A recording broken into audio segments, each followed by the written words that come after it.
So good morning and welcome to African Voices platform. My name is Chiwe Chihana, and we are going live with you this morning in recognition of the International Day of Zero Tolerance to FGM, which was on the 6th of February. My guest this morning is Councillor Kaltum Rivers, who will be speaking to us about this. And just to give a bit of context, the UNFPA estimates that there may be as many as 2 million cases of FGM mutilation by 2030 that would otherwise have been averted due to the COVID-19 pandemic. So within that context, let me introduce you to Councillor Kaltum Rivers. Good morning, Councillor Kaltum Rivers. Good morning, and thank you for inviting me to Africa Voices. No, thank you so much for making the time this morning. Yesterday was the International Day of Zero Tolerance to FGM, and you've been active on it. You've really been very vocal, and I thought it would be important for us to give it context and understand where we're coming from. So, what exactly is the International Day of Zero Tolerance to FGM? The vision is to make sure that FGM stops altogether, but there's going to be lots of other hurdles, lots of a long walk towards that, and I think that's been happening for decades. Right. And there has to be a point, a day that is that we all come together on one platform in addressing this, in empowering young women, and also those activists and frontline workers who are supporting this. There's a word of eradication, but it's actually stopping and ending FGM, and Right. it's kind of feels quite, for me, it's quite frustrating because we can have this day, but we have to keep going and even keep going further to be stopping FGM. It's not just let's talk about it. It's funding, putting, looking at the socioeconomic positions of those in front line, helping campaigners, supporting government policies. So it's all coming together a day that we should be coming together. And I think once a year is not the issue here. It's people working every minute, every day, and then coming to showcase that day what Right. the issue is. Thank you. So in 2014, was it 2014? Yeah. So FGM was given special status within the UK, safeguarding, and with protection orders being issued, as well as safeguarding training and in healthcare and education sectors being implemented. But increasingly, whilst that was very helpful, we have seen an increase as well from people with lived experiences talking about singling out FGM from other forms of abuse can really be punitive and stigmatizing, and there are far-reaching implications that you've recently been discussing. I've seen on Twitter, on Facebook, and also just in person. You and I have talked about it. Would you like to shed some light on this problem? Yes, on you remember on the 17th of February last year, pre-COVID lockdown, I did a call out to get the people of Sheffield who are either working actively to support women and women who had FGM. The problem is the government have implemented this safeguarding policy, which on one hand is really good. That's what we need. No one is actually arguing that the FGM should be stopped and eradicated, and we need support and make sure that we prevent young girls getting FGM and taken away from the country, and the UK we're talking about, to other countries to be cut. But the way that it's implemented, the approach of it is very harming. Now, when policies bring social harm to communities, it's really quite dangerous, and it's a violence against communities. Yeah. And I would say openly that it is actually violence against communities if you're bringing social harm. Supporting communities is one thing, empowering is one thing, but if you are racially profiling those who practice, they cannot go to holiday without the hostility. I think all agencies need to work together, but that's not the way to go about it. Now, you probably have seen that there's been two reports that came out Absolutely. So One, there's the Forward one and the Bristol one. Is that right? yeah, the Bristol one Mm-hmm. came out before the Forward one, and that was with University, Bristol University. And the Mm-hmm. other one is from Forward. Forward has got a long history of campaigning against FGM across the globe, and in Right. particular based in the UK as well. And I've known Forward since I was very little, because when I came to the UK, first people that I've contacted personally for when I was younger was actually Forward, All and right. and which is a story for another day. Uh, but it's those two reports. But what it's also it's happening is across the UK, the mandatory reporting or Mm-hmm. registering is causing mothers who have had FGM, Yeah. historic FGM, that's what we would call it, who might have a girl child, Mm-hmm. being registered just in case they do practice that. So So they're being on the asked. account that mothers who've had FGM historically, if they're pregnant, they're registered and if they have a daughter, then they're registered as what? As a threat? Is that what you're saying? There's two elements to that, and I think having discussion in last Mm-hmm. year with Sheffield NHS, which is really Mm-hmm. brilliant, that we had really Yeah, I good talk remember I was there. with Yeah. the Mm-hmm. Maternity Voices partnership, and I think they really will listen, and they do listen, and they will Mm-hmm. continue to listen. I'm hoping, and that's that's the thing. There's two element to this. One is if you register a mom who's gone through a trauma, and every time that she's having a child or anything to do with down below, there's that trauma comes back. But then when she's about to have a child, then you're asking her to sign something to say you're not gonna do that, or to sign if they need any support.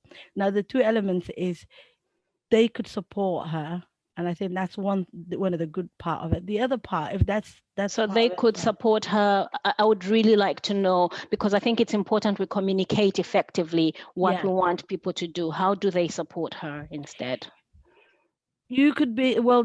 The thing is, let's just say women my age, and those older than me, generations older than me, and my generation, and I think one or two generations younger than me have who had FGM in Yeah, their original countries have never had any support, any counseling, any trauma counseling, and then when it comes to the fact that you're having a child, it's yeah, another added trauma that giving birth is actually a trauma itself, and yeah, people should know that. But then when you had something that could come back to the memory of you having FGM or other complications you had in between, like I did, it's really quite.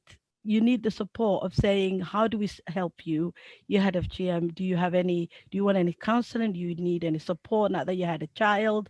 Instead of looking at the other side of saying, we're going to safeguard this child because you had this. Now, victims of sexual abuse, if they were told if you have a child you're going to sexually abuse them, there would be an uproar. I would be right. really upset.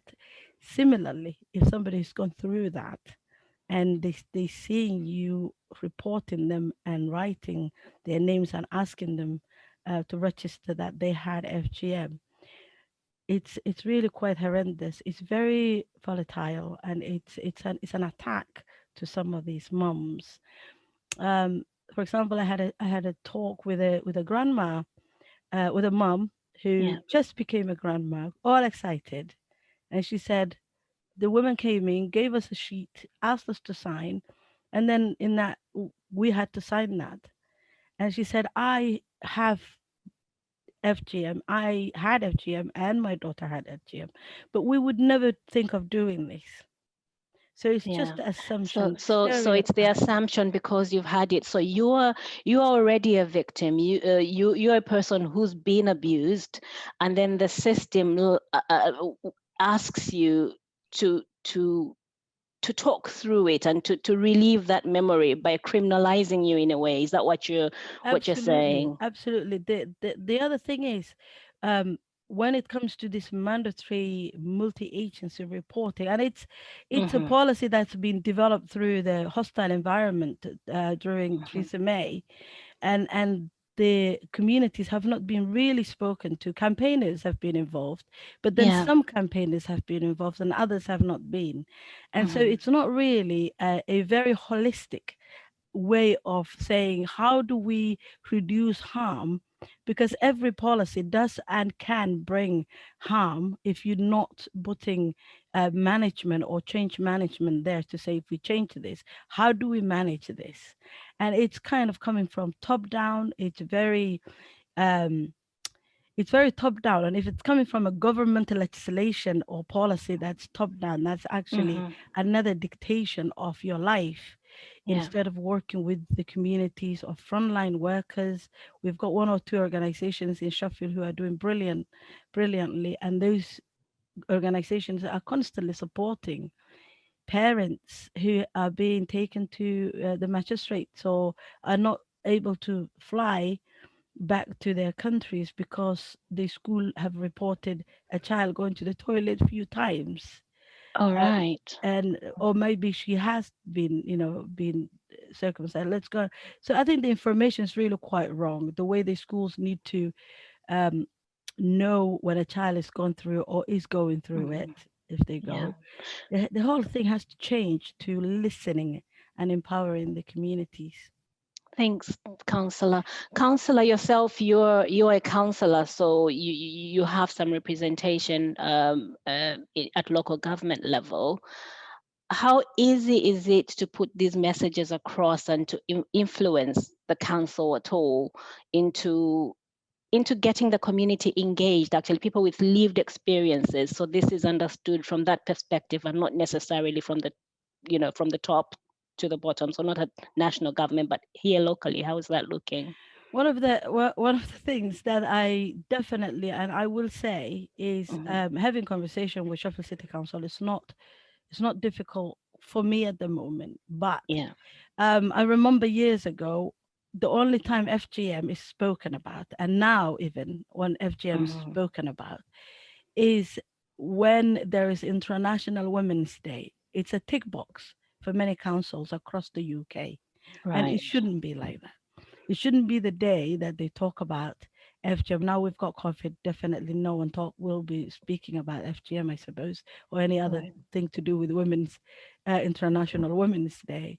Hmm. Um, but the only time communities are engaged in Sheffield City Council is Hmm. when it's an International Women's Day and bringing somebody to talk about FGM from the communities, and then that's it. There needs to be a lot more work with organizations who are doing that, which I think the council is doing, working with Asiana. All But right. there needs to be a lot more out to the communities. There has to be the cleaning, the clinical aspect of it, of the NHS, and the council should actually get together. When I did the call out in February, we had somebody from Sheffield City Council Public Health who joined us, and that was really good. And that's because I did a call out, not because somebody contacted us and said, what do we do?" All Um, right. and Yes. Yeah. and there are other things that the council can do other than just throwing money at one organization, and Hmm. even that organization doesn't get much support or funding from elsewhere. So it Do and you then Councillor, do you have any perspective on the Sheffield City region? So I'm talking about Rotherham, Sheffield, because you've given that's a very clear context for Sheffield, and thank you. But I'm wondering about Rotherham, Doncaster, Barnsley. Where are we in this? Because we do have populations that would be impacted, whether of African heritage or Asian heritage. of We have course, that here. of course, it would be really good to know that and map it. And that's Hmm. the other thing that city regions and Yorkshire and Humber can do. And as I said, I always say the word like God's not for Christmas only. You know, FGM is not International Women's Day thing Yeah. for councils, and if they are doing that, I think it's the wrong way to go about it. I think it's everyday talk, and I All think right. everyday support. And that might be one element to that, for me and those who are interested in getting involved in supporting those communities and the allies. I mean, to be honest, there's loads of women's organizations who want to do this, but they don't want to they don't know how to go about it. And Yeah. so it Of would be course, really, I would probably include myself on the list of of being an ally, because my culture does not have experiences of FGM. It's a different kind of mutilation, if you will call it that. mm, It's along the lines of elongation, though. yeah, So I'm very cautious and careful not to fire up and fuel the re-traumatization of women who've actually yeah, undergone it. So I'm very cautious, and I think I'm part of a team of people who want to be informed as well by the people with lived experiences. So thank you that you can give us time on that. There's something you mentioned a bit earlier. You talked about, well, maybe this year because it's COVID, there might not be conversations around FGM, not as strongly. But I note that one of the things that has actually come up, probably not very vocally, is that with COVID-19 and the school closures, it's reported that there's been a rise in FGM cases. Are you okay to speak a little bit to that? yeah. I would, looking at the policy. This is the other side of things. Uh-huh. If we're reporting domestic violence, other Yeah. form of violence, sex-based violence like this, and gender-based violence. If we're talking about all that and how FGM actually accelerated or increased these cases, then we should have something in place to make sure that we address that and we support those communities. And I think, Yeah. and I'm talking about globally in this case. I'm And talking this about is a Africa very and much a Asia. And global context, the one on girls and school closures. Yeah, it's global, so it's not a UK situation, right? absolutely, absolutely. Yeah. Because in for example, in some countries, the young women going to school, they would wait for the holidays in that school. But if the Hmm. schools are closed, then obviously they've been done and had the FGM, and that's why the number is increasing. Another issue is the fact that if the policy in the UK is to say there's been a lockdown, so then and young women who would have FGM would be taken out of the country, then there should be a decrease if there's any. And it would be really interesting to know if the policy of taking children out of the country to for them to have FGM, girls, if that hasn't happened and the lockdown made sure that they don't go out, then I wonder if the cases in the UK has increased, but the Right. cases taking them out of the school has decreased. So that might be something that the policy could tell us as well. Yeah. The recommendations and from forward is really quite interesting. I think I'm going to leave them to share that with you when they Hmm. do have the launch, Yeah. of working with other African women's organizations. Yeah. But it looks, I could feel that the exhaustion that they have. They've been talking about supporting and empowering Forever. communities for so long, 37 years. I've been in the UK 32 years. So you can imagine when I said that I did contact them. Um, Yeah.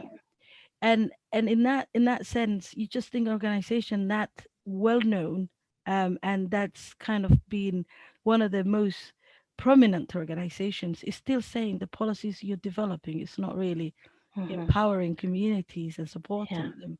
It is, it's quite damaging, and I think it brings harm.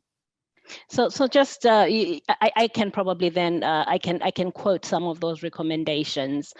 So you I mean from forward. So they recommend better communication with communities, empowering communities, limiting social harm, better education for practitioners, and better support for those with historic FGM. Is that correct? Those I'm are the citing. ones that I put on there from my side, but I Uh-huh. think the recommendations are very similar. The Hmm. recommendations from forward are really hard hitting as well, like those. Um, I was approached and I was delighted to support forward. Yeah. I believe in what they do, but we also need to we need to also, um, keep in mind that there are obviously campaigners who went through this themselves. Like if I was a campaigner who went through this, I would then want everybody else on the same platform. But the Yeah. policy was developed with one or two campaigners who really just saw one side of things. I have been taken out of the country and I had FGM. But the blame is actually not on the school or the policy, but also um, of the families who are taking that person out of the country. So there's no mention of the relatives didn't do it. There's no mention of the UK families who Yeah. took that person out Hmm. of the country. But if that's a concrete evidence, then yes, policy would work and it's fine. But if there's no concrete evidence, then the communities are scared of going to the police. Get reported to the police very quickly, and then the police are completely confused of what to arrest them for if they haven't Right. seen them. So it's good to work with the police. It's good to work with schools. It's really good to work with social services. But they even need the tools and the knowledge Hmm. to do this. Otherwise, they will be the ones who Hmm. are bringing the social harm. So the So recommendations are who is creating these tools, if at all there's anybody? And secondly, are the police and social services receptive to these tools that are being created, if at all they are? well, if it's a legislation, which is the legislation came out a very long time ago, even years ago. Hmm. There has been the FGM legislation, and the police know are knowledgeable about that. Yeah. The thing is, I don't know whether you know, there's a case in Bristol where they were arrested, they were and everything, and then nothing happened because that was a allegation that didn't amount to anything. Now that only harms the real ones, the real cases. We need to find, if we really need to find and stop and eradicate, Yeah. we need to get the reality of the real ones, the real cases that are happening. But then that only this act only drives it into underground, Hmm. and it marginalizes young girls even more and puts them at risk even more. And the Uh-huh. stigmatization of communities is really one thing where you find the when you said about the tools, Yes. obviously Yeah. there's the NHS where the mom is either getting support for having historical FGM, Hmm. or um, the But what child I is think, what questioned. I'm hoping I can get to with that question is, do we within our communities and organizations that are leading on this work, especially understand with the understanding that the policy in place is actually doing us more harm, are there tools that we're developing as organizations, campaigners, activists, that people should be aware of in support of the work that the police and social services are doing, so they could do less harm to our communities and actually work in partnership with us? Yes, those are the two reports that came from Bristol. They have Hmm. huge recommendations which should be developed to tools. But the thing is, you need the listening ears. Uh-huh. This Listening policies. and implementing hands, I suppose. Exactly. There are people who do trainings about what. So the thing is, training about what FGM is and how bad it is, the long-term effects, the short-term effects,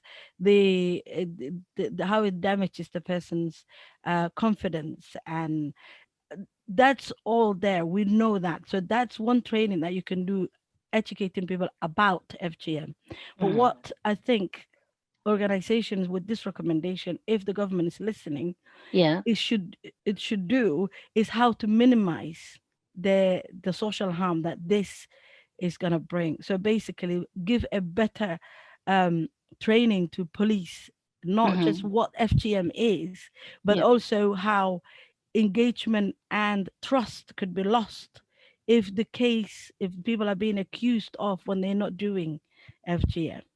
Okay. So it's better to equip the social services and social workers and schools and the police better, Hmm. and listen to those recommendations from communities themselves, and that would be the tool to make sure that the real culprits who are doing FGM, taking Hmm. children out of the country or doing it in the UK, will be stopped. But we're not working. People are not working together. It's basically, let's get training about what FGM is, and if you see these signs of a child going to the toilet a lot more, or child who's leaving the country, with the, those are not really telltale signs only. There are other telltale signs, and we need to listen to the organizations in frontline organizations Hmm. and campaigners. But these organizations have worked too, and these two reports are really, I would listen to those Hmm.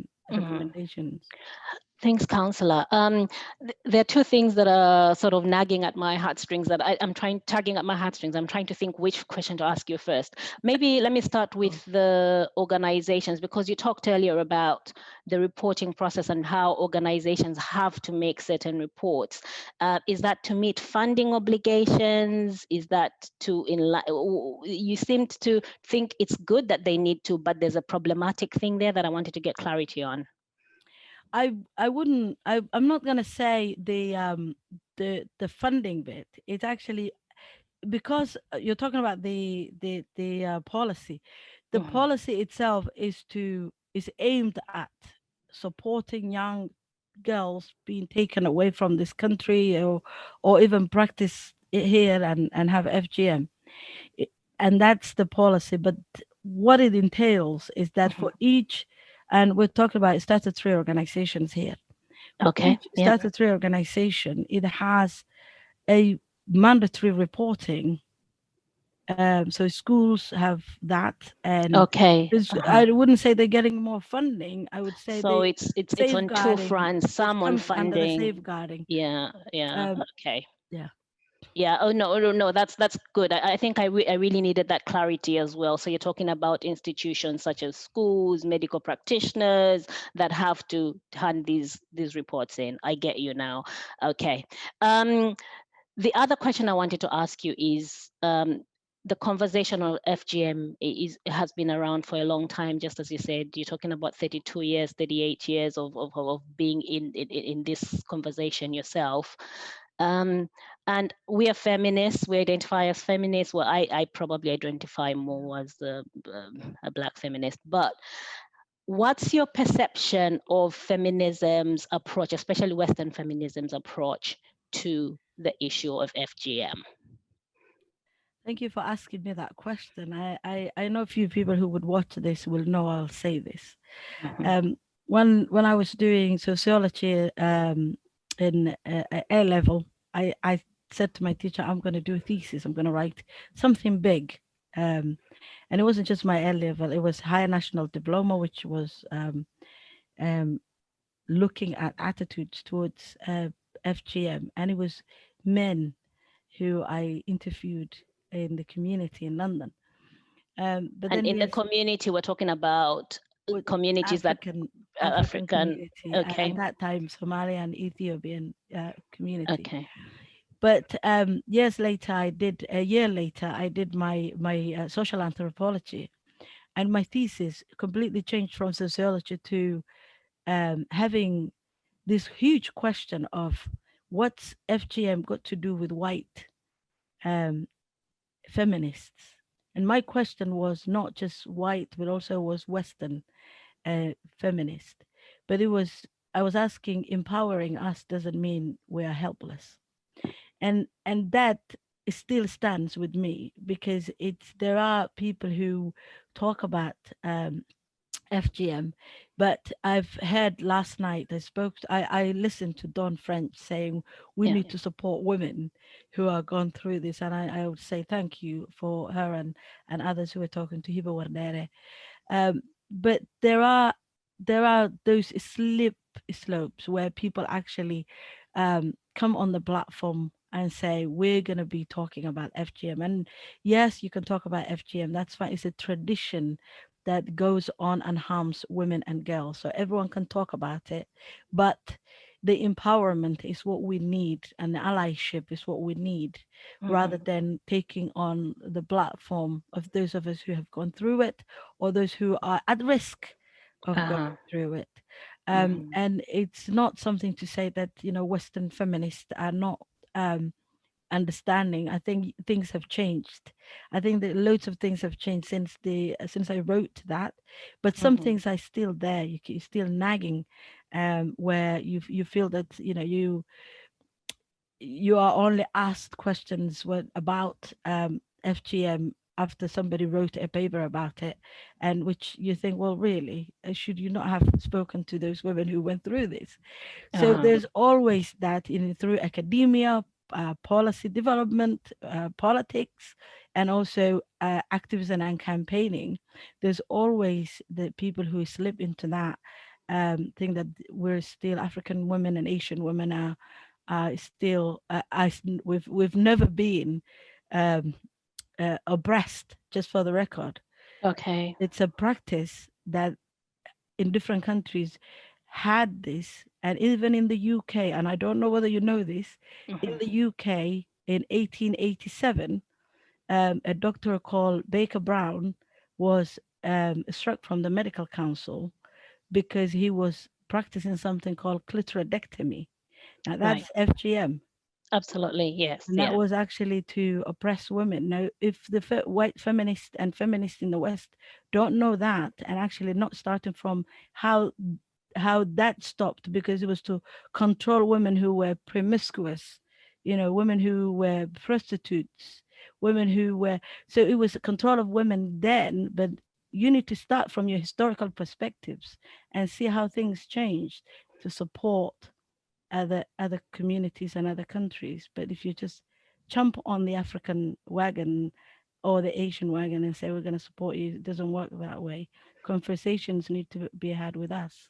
So what we're saying essentially, recognize that there are already people in this space. If you want to be an ally, engage with them and see what work is already being done by the people with lived experiences. And yeah, do not take ownership of that, because this is a space that's, I mean, that really speaks volumes to the communities with lived experiences. Yeah. In other words, so I think speaking to that is we've been citing the forward report, which is called "Do No Harm: Experiences and Impacts of FGM Safeguarding," Bristol study. So if you could find that, if you need to look at that. Councillor Kaltum, before you leave me, anything you would want to end with on this show? So really, we appreciate your being with African Voices tonight. But today rather, what would you like to end with? I would like to end with that we will keep having the conversation in Sheffield. We will be working with, and when I say we, I don't mean an organization I work for. I did a call out. I invited the NHS. I invited the public health. Yeah. And unfortunately, COVID-19 happened. So we will continue this conversation and hoping to set up a Zoom meeting where we can try and speak to the people who attended, who were absolutely brilliant, working with asylum seekers and refugees, working with young people. A young group called Chili Pep attended, and I absolutely Great. admire their work that they do with young people. So we will continue this, and every single person who um, responded that day. The Women's Equality Party came as well. My friend um, Charlotte. But what we will do is, every single person who came that day, I appreciate you, and we will continue this, and we can only be better in allyship and in empowering women and girls by working together and connecting together. Thank you so much, Councillor Kaltum Rivers. Thank You're you. really doing some amazing work in this space. So everybody, thank you so much for watching African Voices platform. We broadcast on Sheffield Live TV every Wednesday night and every Sunday night. And then we're also on our YouTube channel. If you could visit us, subscribe as well. Thank you so much for joining us, and good night.